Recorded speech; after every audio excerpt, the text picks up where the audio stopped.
बच्चे की माँ बाप को एक सीख। किसी गांव में एक बुजुर्ग व्यक्ति अपने बेटे और बहू के साथ रहता था। परिवार सुखी संपन्न था। किसी तरह की कोई परेशानी नहीं थी। बुढ़ा बाप जो किसी समय अच्छा खासा नौजवान था, आज बुढ़ापे से हार गया था। चलते समय लड़खड़ाता था।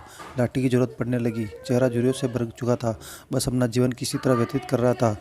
घर में एक अच्छी चीज़ थी कि शाम को खाना खाते समय पूरा परिवार एक साथ टेबल पर बैठकर खाना खाता था।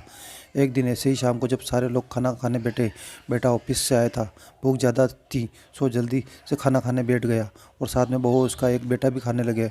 बूढ़े हाथ जैसे ही थाली उठाने को हुए, थाली हाथ से छिटक गई। थोड़ी दाल टेबल पे गिर गई। बहू बेटे ने घृणा दृष्टि से पिता की ओर देखा और फिर से अपने खाने में लग गए। बुढ़े पिता ने जैसे ही अपने हिलते हाथों से खाना खाना शुरू किया तो खाना कभी कपड़ों पे गिरता, कभी जमीन पर। बहू ने चिढ़ते हुए कहा, हे राम, कितनी गंदी तरह से खाना खाते हैं। मन करता है इनकी थाली किसी कोने में लगवा देते। बेटे ने भी ऐसे सिर हिलाया जैसे पत्नी की बात से सहमत हो। उसका बेटा यह सब मासूमियत से देख रहा था। अगले दिन पिता की थाली उस टेबल से हटाकर एक कोने में लगवा दी गई। पिता की डुडुआती आंखें सब कुछ देखते हुए भी कुछ बोल नहीं पा रही थी। बुढ़ा पिता रोज की तरह खाना खाने लगा। खाना कभी इधर कभी उधर गिरता। छोटा बच्चा अपना खाना छोड़कर लगातार अपने दादा की तरफ देख रहा था। माँ ने पूछा, क्या हो बेटा, तुम दादाजी की तरफ क्या देख रहे हो और खाना क्यों नहीं खा रही? बच्चा बड़ी मासूम से बोला, बच्चा, माँ, मैं सीख रहा हूँ कि वृद्धों के साथ कैसा व्यवहार करना चाहिए। जब मैं बड़ा हो जाऊँगा और आप लोग बूढ़े हो जाओगे तो मैं भी आपको इसी तरह कोने में खाना खिलाया करूँगा।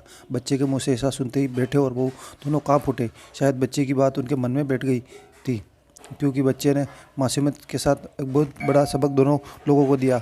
बेटे ने जल्दी से आगे बढ़कर पिता को उठाया और वापस टेबल पर खाने के लिए बिठाया। बहू भी भागकर पानी का गिलास लेकर आई कि पिताजी को कोई तकलीफ ना हो। इस कहानी से शिक्षा मिलती है, माँ बाप इस दुनिया में सबसे बड़ी पूंजी है। आप समाज में कितनी भी इज्जत कमा ले या कितना भी धन इकट्ठा कर ले, लेकिन माँ बाप से बड़ा धन इस दुनिया में कोई नहीं है।